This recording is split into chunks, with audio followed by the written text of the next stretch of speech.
ជំរាបសួរលោកគ្រូនិងខ្ញុំចង់មួយសេរីនិចមកពីក្រុម SB34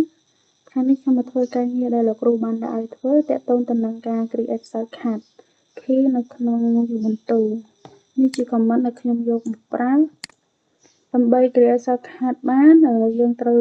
ប្រើ comment ដំបូងនេះសិនយើងចូលទៅ Vim វាសិនអញ្ចឹងខ្ញុំសូម copy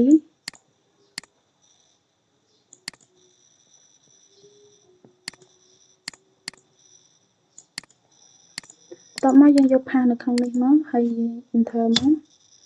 នៅពេលដែលយើងចូលមកដល់ត្រង់ចំណុចនេះយើង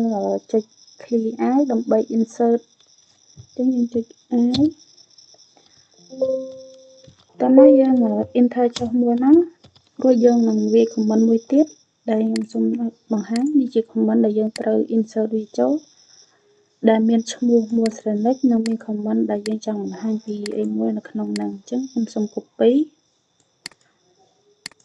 បន្ទាប់មកយើងផាសចូលនៅក្នុងនេះមកបន្ទាប់ពីផាសហើយយើងចុច key escape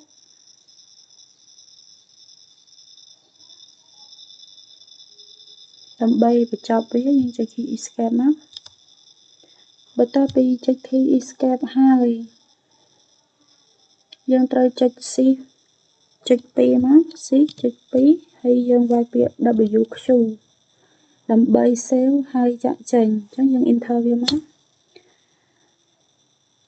បន្ទាប់មកយើង comment មួយទៀតយើងយក comment មួយទៀតយកមកប្រើ comment នេះ source នេះខ្ញុំសូម copy ដើម្បី save វាម្ដងទៀតយើង enter មក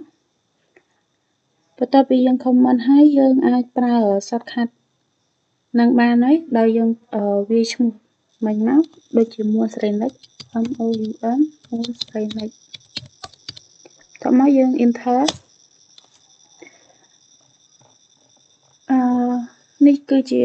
shortcut របស់យើងឈ្មោះមួលសេរីនិចដែលនៅក្នុងនោះយើងអាចមើលឃើញ RAM ឃើញ CPU ឃើញ